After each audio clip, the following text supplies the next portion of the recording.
Notice in the Virginia Gazette, 1848. Runaway about the 20th October last.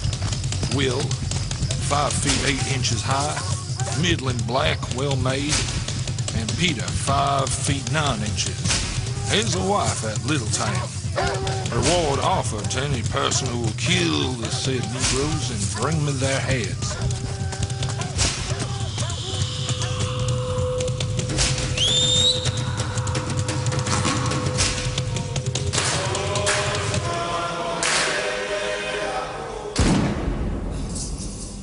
$200 reward.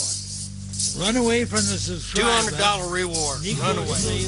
Run away from the subscriber. Negro slave. Runaway slave from... I have heard that so many slaves escaped into freedom along a route that could not be ascertained, that the slave owners said there must be an underground railroad under the Ohio River and on to the north. Colonel William Cochrane, abolitionist, 1854.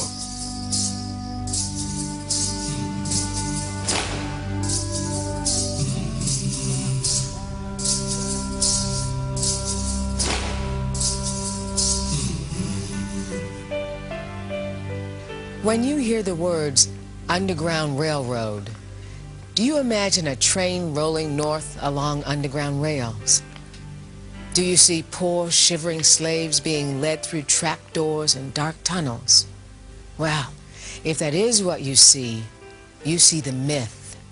Because the real Underground Railroad was neither underground, nor was it a railroad. Instead, Underground Railroad is a symbolic name for the 200-year-long struggle to break free from slavery in America. And it includes every slave who tried to escape and every free person who helped them along the way. The Underground Railroad was, in this country, the first civil rights movement. It was the first time in a major way that blacks and whites came together toward a common goal.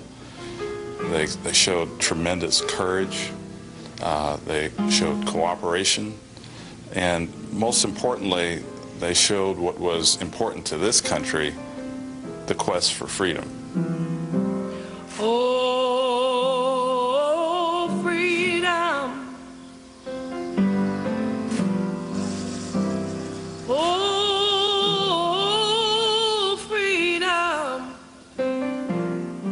As Americans, we want to think of ourselves as really priding ourselves on personal freedom and priding ourselves on being willing to help other people achieve freedom.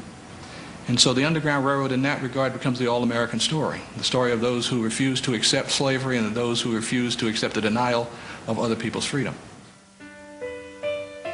Some of the conductors on this so-called freedom train would become famous.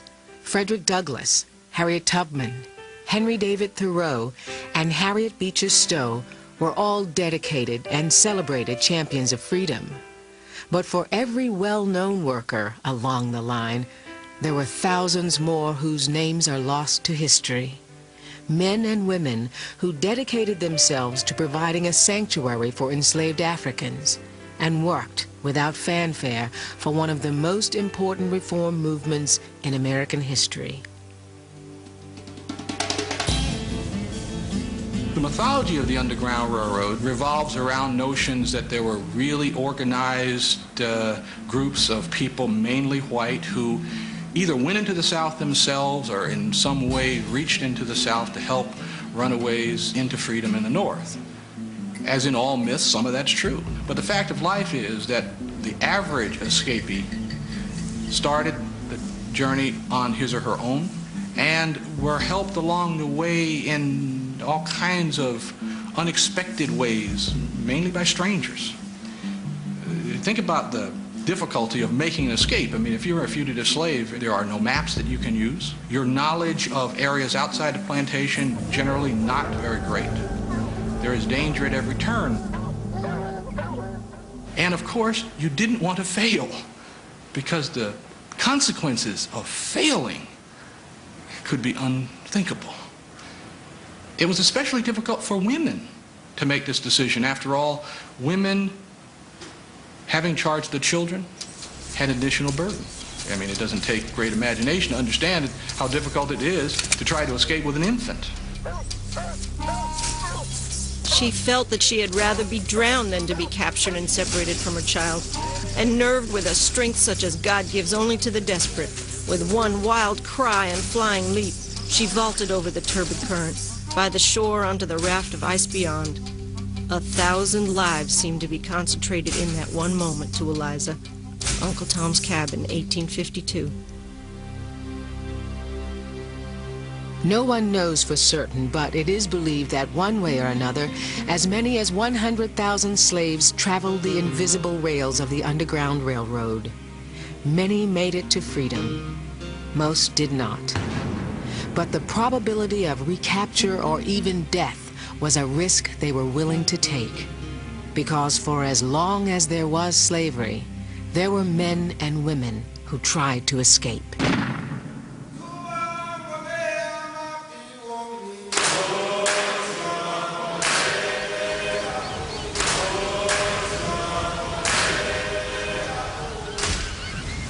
The seeds of the Underground Railroad were sown in 1526, when Spanish settlers brought the first indentured servants from Africa to the North American mainland, at what would become Sapelo Sound, Georgia. In 1619, 100 Africans were shipped to Jamestown. Only 20 survived the trip to serve in the brand new British colony called Virginia. And as a new nation was born, so too was a thriving slave trade. When the Western Hemisphere was colonized, it was colonized as a place where staple crops would be grown on huge estates with a stable labor force. Now, for stable, you can read slave labor force, a labor force that was not going to be able to go off and get their own farm and start up. So, although slavery had existed on all continents in one form or another, it now became a major business. Negroes for sale, a cargo of very fine, stout men and women in good order and fit for immediate service. Conditions are 1/2 cash or produce, the other half due January next. Plantation owners deeply believed that slavery was an economic necessity, and that the slave trade was its human stock market. Unconditional submission was the enslaved African's fate. To disobey or run away was to sign your own death warrant. We teach them they are slaves, and to the white face belongs control, and to the black obedience. Plantation owner, 1820. How I hated slavery, as it fettered me and beat me and baffled me in my desires. In my period of despair, it gave me the power to hate. But in the end, it also gave me the will and the courage to conquer or die. John P. Parker, former slave, 1845.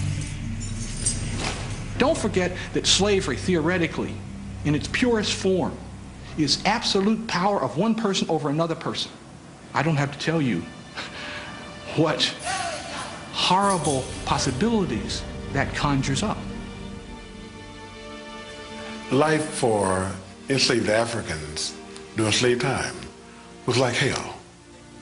There's no way that we can romanticize it or minimize it.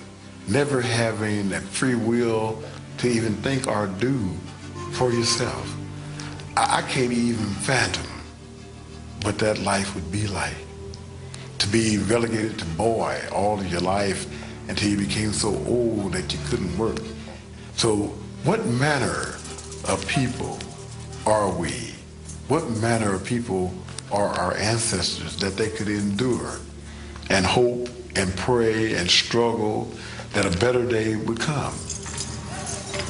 Slavery is at the core of what America is. You take slavery out of the American experience, you don't have America. Slavery is quintessentially a shaper of American culture and American expectations. To see fathers and husbands sold away, to be beat, raped daily, to be murdered in the hills and valleys of the southern parts of America. They yearned for a better day. They were fed up. My great-great-grandfather was one of those people, fed up. and he knew that he had to take his own freedom. So what choice was there? Moses, way down in Egypt's land, tell old Pharaoh to let my people go. They were involuntary immigrants, separated from family, bound by the shackles of racism, servitude, and enforced illiteracy. It was little wonder that escape was every slave's secret desire. But escape to where? With whom? Would anyone help a runaway slave? Could an African in America ever be free?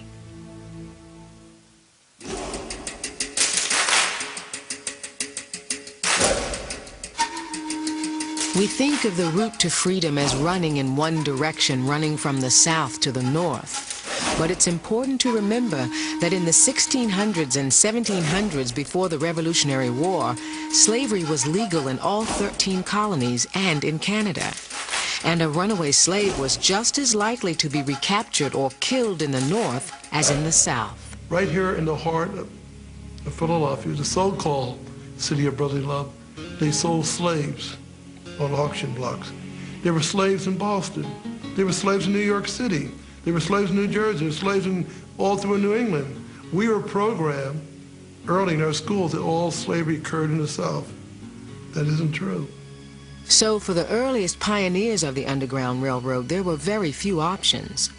One was to run off into the vast tracts of unexplored land to the west, a journey almost certainly doomed to failure. Another was to flee south into Spanish Florida, Mexico, or the Caribbean. And it was along this route south in the 1600s and 1700s that enslaved Africans found their best and most unlikely allies. The first slaves made their escape southward with the assistance of Indians who already knew the routes, who'd been roaming up and back and forth in that same area on hunting trails and so on for quite a while. Once Africans knew the route, they also made the route back and forth several times all through their lives to get people escaped with them. The Yamasee in Georgia and the Seminoles in Florida, the Shinnecocks, Cherokee, and Tuscarora all provided sanctuary for escaping slaves. This was not charity, it was business. Africans had learned English, were familiar with white ways, and were more than willing to scout and fight in raids on European settlers and their plantations in the Carolinas. It was an important and pivotal alliance, but exactly how many former slaves took this southern route to freedom is lost to history.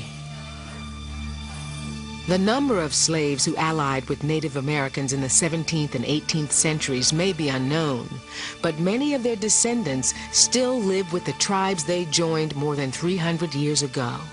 In fact, on the General Council of the Seminole Nation today, 3 seats are held by African Seminoles, who are still referred to as Seminole freedmen. To know that there's still African American families in this country who can trace their genealogies back even before the founding of this country is mind-blowing. And Native Americans were not the only people willing to offer freedom to enslaved Africans. As early as 1693, Spanish settlers had joined this earliest incarnation of the Underground Railroad. Spain offered sanctuary in Florida to all African runaways, as long as they were willing to fight for Spain and convert to Catholicism.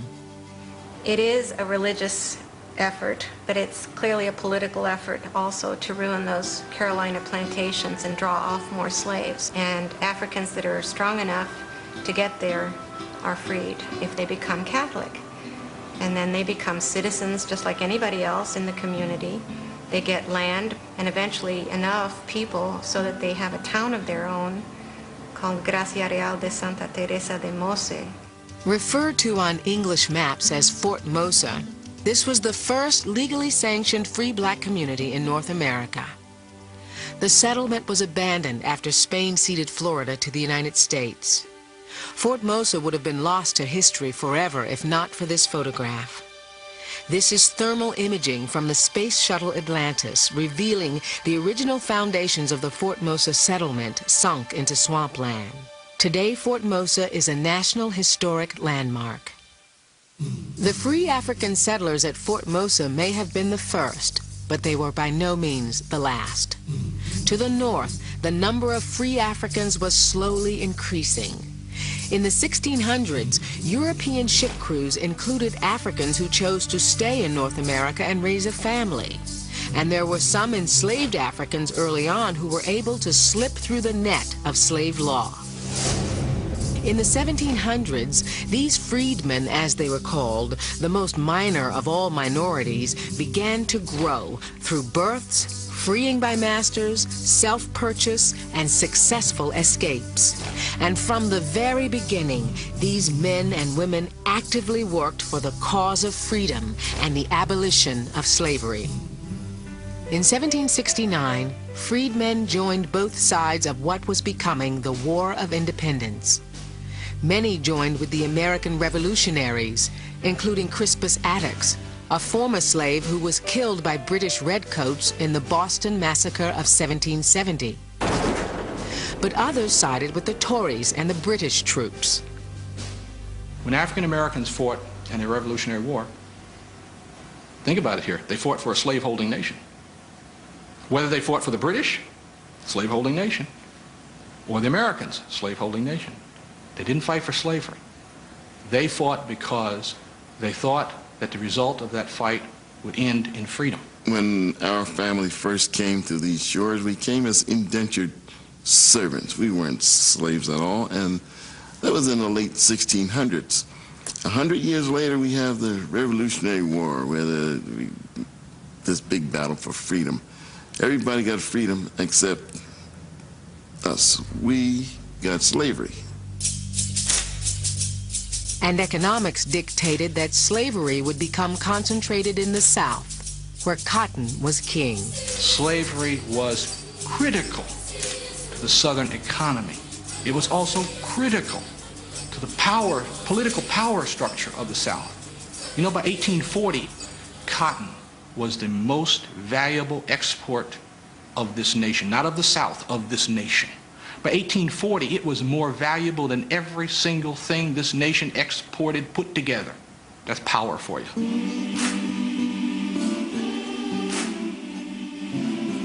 And as slavery became concentrated in the South, the small numbers of free blacks who had been spread out across the United States began to concentrate in the North. And in the North, the freedmen quickly became vocal activists for the abolition of slavery. They are pushing hardest for America to live up to the sacred words of its documents, of its Declaration, of its preamble, of its Bill of Rights. These are the people who are saying to America, if you say it, do it. The Underground Railroad and those people who participated in it tried to make it very uncomfortable for us to be hypocritical. And they succeeded. By 1786, 14 northern states and territories had abolished slavery or legislated gradual emancipation. The boundary between the free states of the North and the slave states of the South came to be known as the Mason-Dixon Line, named for the men who originally surveyed the Maryland-Pennsylvania border. So by the beginning of the 1800s, crossing this line became the goal for most slaves seeking freedom.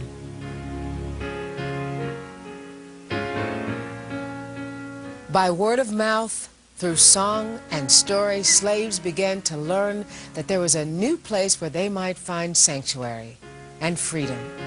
It was called the North. But where was the North, and how did you get there? Imagine yourself a slave on a Carolina plantation, illiterate, undernourished, without a map or even the simplest directions. Which way do you run? And how do you know friend from foe along the way? For the old man is waiting for to carry you to freedom. Follow the drinking good. The layers of meaning within slave song made it possible for blacks to send messages to each other in a variety of situations, and the black spirituals were essentially all about yearning and freedom. According to legend, Follow the Drinking Gourd was written by a Southern free black carpenter known only as Pegleg Joe. The lyrics seem simple, but they contain secret instructions for a safe escape route north. The drinking gourd was the Big Dipper, and to follow the drinking gourd meant to walk at night under cover of darkness, keeping the North Star in sight. Dead trees show you the way. The line, "The dead trees will show you the way," referred to dead trees along the Tombigbee River. Left foot, peg foot, traveling along. And left foot, peg foot, traveling on referred to trees that had been marked with charcoal and mud drawings of a peg leg and a foot, leading runaway slaves north into Tennessee. And with every slave who attempted to escape, over time, slaves and those who harbored them came to know this song, and a whole lexicon of secret signs and symbols, songs and hiding places that began to make up the disparate lines of the Underground Railroad. There is something referred to as the slave grapevine, which was extremely effective. Not given access to education and with extremely limited opportunity to write out directions and thoughts, it was important to speak the news, keep the news, pass on the news. Information was valuable. They knew the disguises, they knew the spirituals, they knew the codes, they knew the knocks, they knew who was a riverboat captain. All of these things they knew, so it was a very intricate, complex system. If a white man should grasp his ear as a black man passed by, for example, it meant, "Follow me to a safe house." And there were secret handshakes to identify friend from foe. It's also believed that if a house had a hitching post in the shape of a slave holding a lantern, the house was an Underground Railroad station. Ironically, the same hitching post that today has become the detested lawn jockey of suburbia was once a symbol by which thousands of enslaved men and women found their way to freedom. The fact is, the South understood, slaveholders understood, that their slaves were resourceful, and that if information could be transferred back and forth, it would be transferred back and forth. There were many ways in which slaves could communicate with non-slaves, with people outside the plantation, and sometimes with people outside the South altogether. And those people in the North had a name. They were called abolitionists, which to many was just another name for troublemaker. Hear that freedom train a-comin', comin', comin'. What we call abolitionism really got started in the late 1820s or early 1830s. The most important abolitionists were Northern free blacks who organized the first abolition societies and anti-slavery groups that actively aided runaways and agitated politically, and they pressed and pushed their white brothers and sisters to view it in new lights. In America's first truly integrated social movement, blacks and whites, men and women formed abolitionist vigilance committees. Publicly, they fought for political change. Privately, they turned their homes into safe houses, stored food and clothing, and negotiated with slaveholders. We have to appreciate the difficulty of the anti-slavery task. Keeping an Underground Railroad going was not an easy thing. It took money, it took bravery. This was all happening in a hostile environment. The North had abolished slavery. But slavery was still economically important to the North. So that the question of getting rid of slavery was very quickly a question of asking people to give up their biggest economic investment. It's as if you ask people today, what about if for the good of the country you give up the equity in your house? And in 19th century America, harboring a fugitive slave is also illegal. The people who are involved in the Underground Railroad are breaking a federal law. What they would have, of course, made the argument, and they did it all the time, is that there was a higher law, the law of God. And the law of God says you don't deny help to people who need help. It was dangerous to be involved with the Underground Railroad, no matter what color you were. I mean, there are white people who spent years of their lives in jail. Let every man and woman bear testimony against the system which fills the prisons of a free republic with men whose only crime is a love of freedom. William Lloyd Garrison, 1850. In Boston in 1828, William Lloyd Garrison began publishing The Liberator, America's first abolitionist weekly. Garrison gave impassioned speeches to anyone who would listen, and many who would not. He organized enormous anti-slavery rallies, and it was at one of these rallies at Faneuil Hall in Boston that the world was first introduced to Frederick Douglass. Frederick Douglass was the son of a slave and her white master. Secretly, Douglass taught himself to read and write, which was in itself a serious crime. Then, in 1838, around the age of 21, Douglass fled from slavery in Maryland to New Bedford, Massachusetts. In 1841, he went to William Lloyd Garrison's convention as a spectator. Emboldened by the anti-slavery rhetoric, Frederick Douglass stood up before the enormous crowd and extemporaneously delivered one of the greatest speeches in American history. The speech was never written down, and we have only William Lloyd Garrison's memory of it to help us imagine what that incredible moment must have been like. I shall never forget his first speech at the convention. In physical proportion and stature commanding, in intellect richly endowed, in eloquence a prodigy, and yet a slave, a fugitive slave, trembling for his safety, hardly daring to believe that on the American soil a single white person would befriend him. The powerful impression he created, the applause which followed excited my emotions, and I think I never hated slavery so intensely as at that moment. William Lloyd Garrison, 1841. It's almost impossible to exaggerate the importance of this man to the movement. Frederick Douglass, telling his story, brings slavery alive to people who had, in many cases, never even seen a black person before. And so here is a black person who was a slave standing before you, telling you his story. And he's telling you about the atrocities of slavery. He's telling you about how slavery denies basic human freedom to people and human dignity to people. That was a moving message.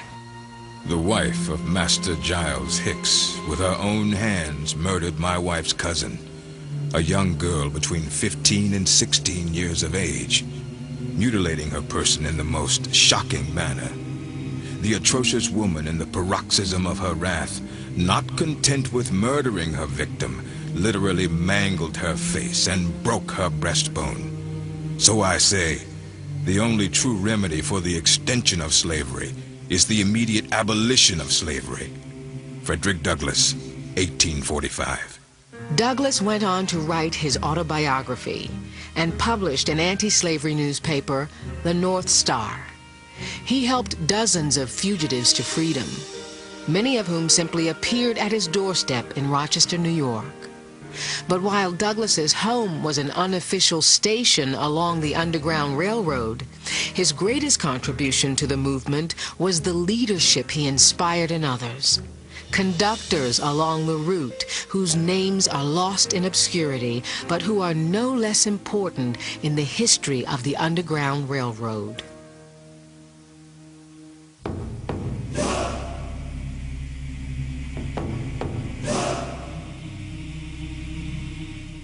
When historian Charles Blockson was 10 years old, his grandfather began to sing songs and tell stories about his family.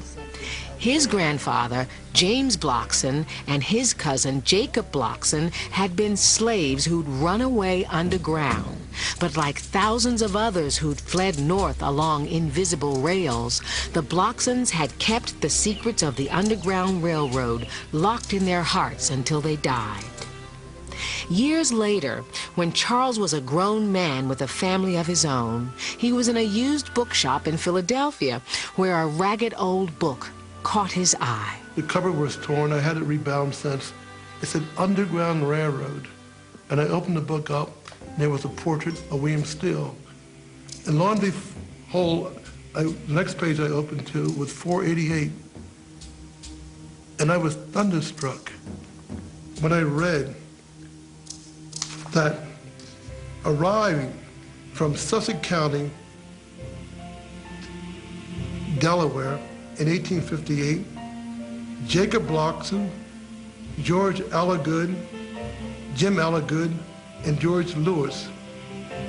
They arrived and he told their story to William Still. The author, William Still, was one of the most tireless workers on the Underground Railroad. Nearly forgotten today, between 1840 and 1861, Still and his family harbored more than 2,700 runaway slaves at their home in Philadelphia. Working with whites and free blacks from Florida to Canada, Still developed a loose network of friends who would assist fugitive slaves by foot, cart, and ship. He kept rare day-by-day records of his activities. He wrote down the personal narratives of hundreds of fugitive slaves. He copied out letters for runaways who were trying to get word to wives and children left behind. And he then arranged to have those letters smuggled to the South. Dear wife, I now inform you I am in Canada and am well, and hope you are the same, and wish you to be here next August. I am doing well working for a butcher, and will get good wages in the spring.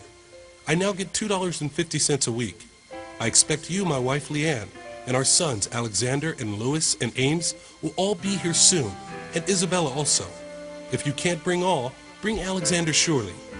Write when you will come, and I will meet you in Albany. Love to you from your loving husband, Jacob. So this is my family, documented by William Still. I felt like a bolt of lightning just struck me, and I couldn't move. I was broke out in sweat, because here documented in this book, this classic, was James Blockson, and later he talks about Jim Blockson, the same James Blockson that my grandfather, his father, was singing about, and I at the age of 10 years old. It was like deja vu. All that went around came around.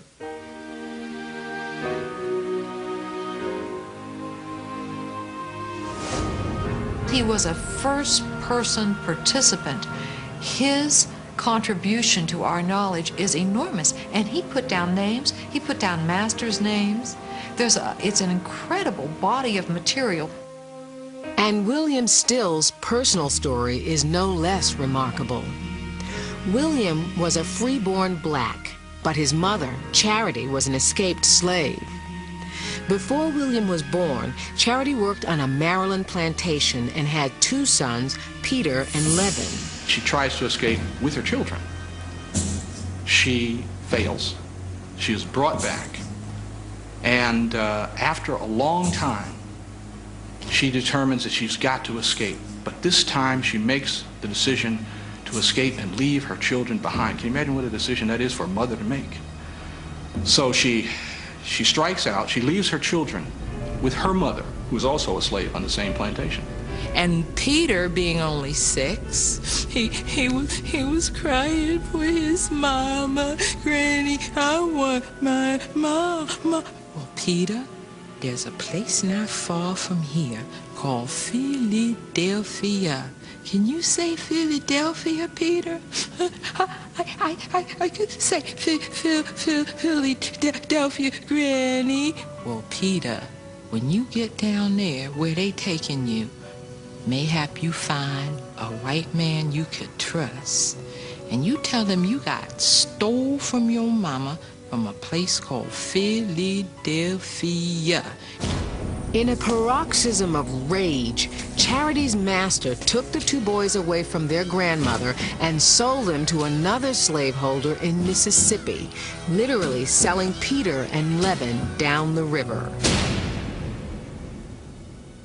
30 years later, a man, frightened and weary, walks into William Still's office at the Pennsylvania Anti-Slavery Society in Philadelphia. He's looking for his mama. Her name is Charity. His name is Peter. Later, William Still would write of this amazing reunion. After traveling 1,600 miles, almost the first man whom Peter sought advice from was his own brother, whom he had never seen or heard of. He was my long-lost brother, whose history and fate had been enveloped in sadness so long, and for whom Mother had shed so many tears. Peter and William hatched a plan to rescue Peter's wife and children still enslaved. During the daring rescue attempt, one of Still's compatriots, a white conductor named Seth Conklin, was killed, and Peter and his family were all returned to slavery. Letter to Slave Master B. McKiernan from William Still. Now, sir, allow me to make an appeal to your humanity. Although we are aware of your power to hold as property those poor slaves, your present humble correspondent is the youngest of Peter's brothers and the first one he saw in arriving in this part of the country. As regards the price fixed upon by you for the family, I must say I do not think it is possible to raise half that amount. But, sir, will the money be as great a benefit to you as the satisfaction you will find in bestowing so great a favor upon those whose entire happiness in this life depends upon your decision in the matter? Your obedient servant, William Still, August 1851. No reply to this letter was ever received from Master McKiernan. It was an Underground Railroad fairy tale, without the part where they lived happily ever after. This is the real Underground Railroad, a mammoth, dangerous struggle for freedom that failed as often as it succeeded. But the passengers and the conductors along the line were undaunted. They persevered and began to come up with ingenious escape plans, desperate measures called for by desperate times.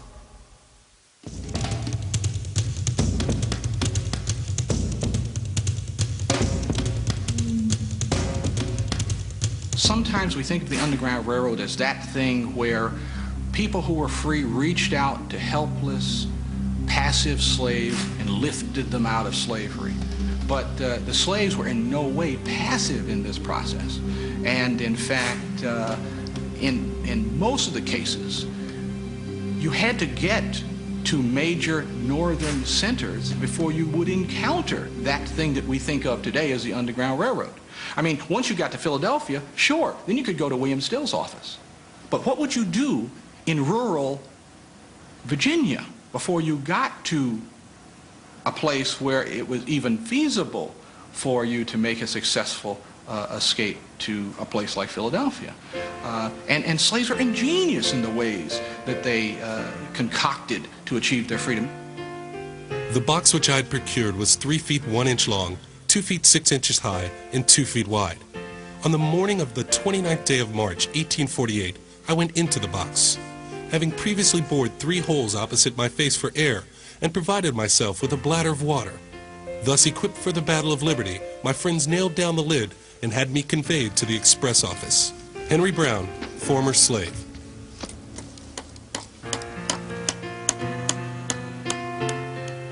Henry Box Brown is the archetype for ingenuity and desperation along the Underground Railroad, and ironically, one of the very few escapees known to have actually traveled by rail. Aided by Samuel Smith, a white shoemaker who nailed the crate shut and mailed it from Richmond, Virginia to Philadelphia, Henry Brown spent 26 hours traveling as human cargo. When he arrived in Philadelphia, among those present to open the box was William Still. William says he was so bent over he could hardly walk. He said, "Praise the Lord, I'm just so glad to be free." He had traveled instead of right side up, upside down.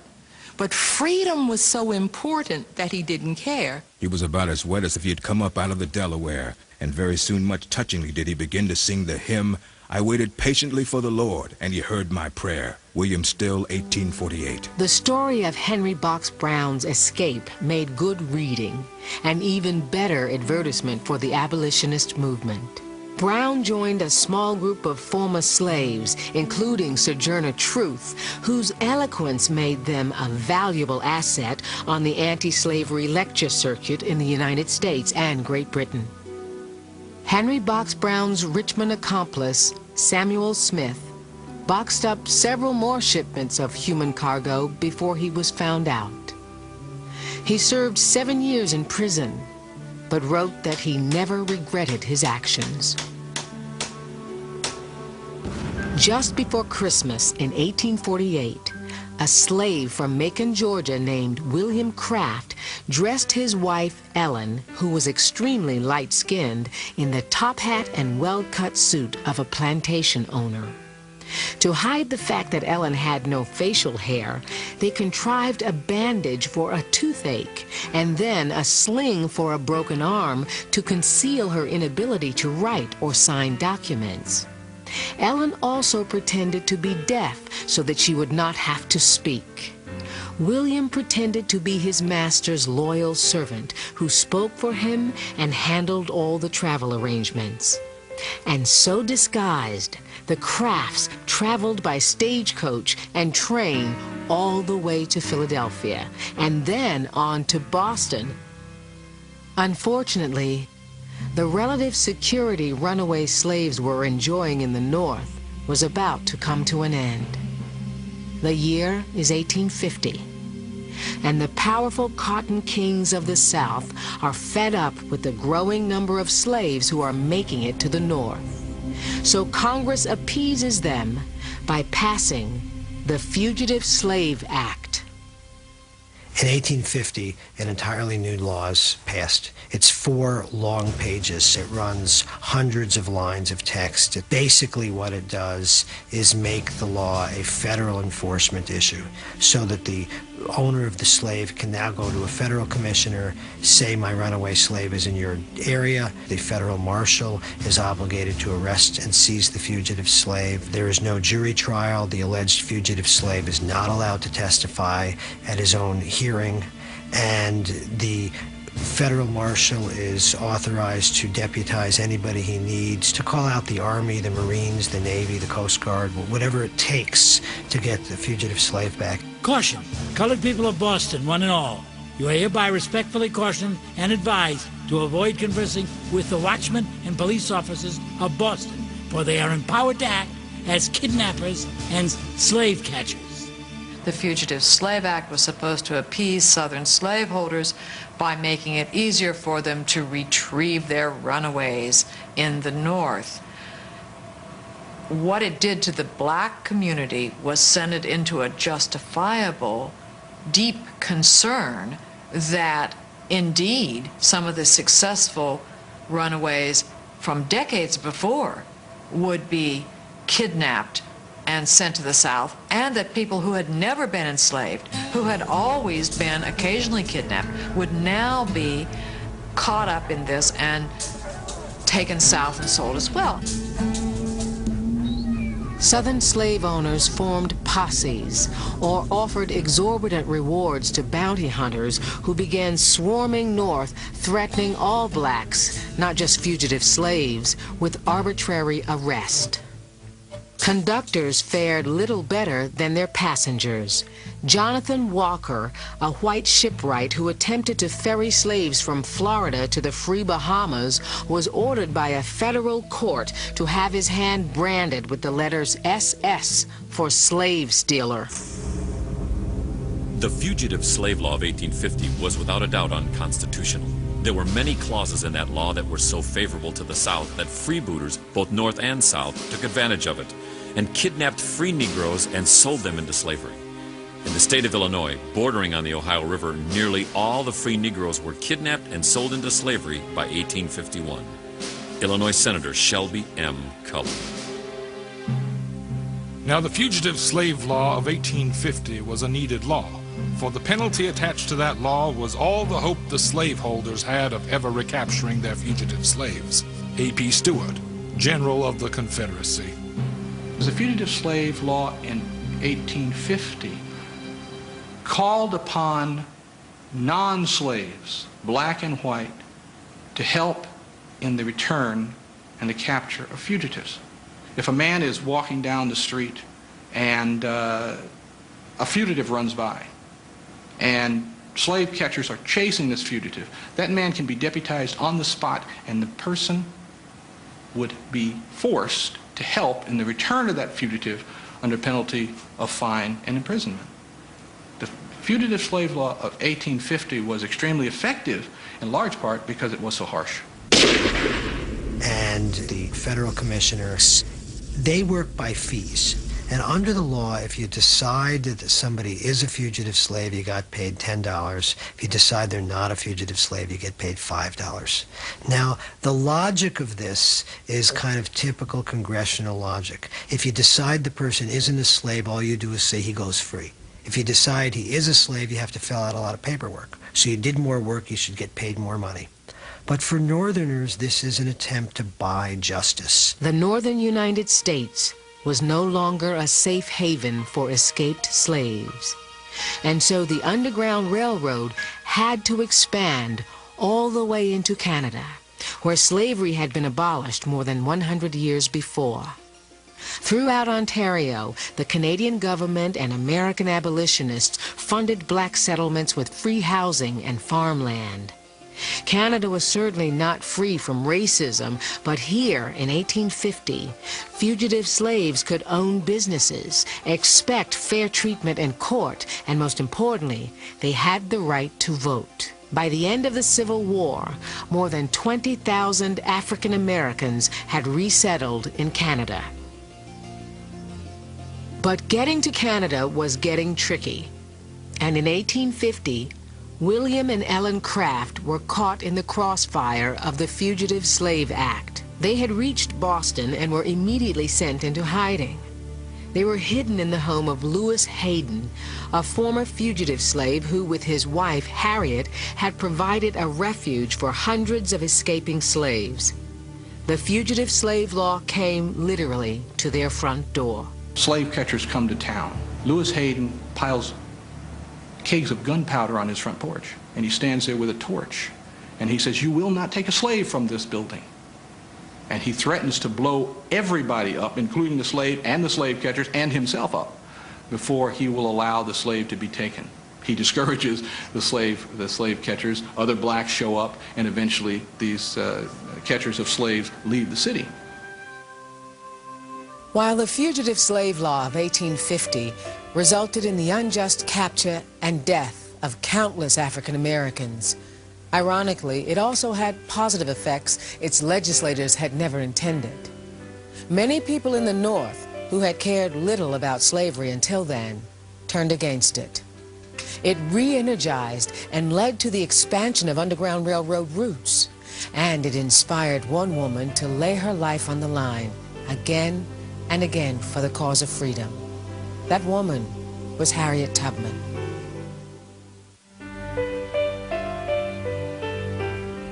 Join us tomorrow for part 2 of the Underground Railroad here on the History Channel.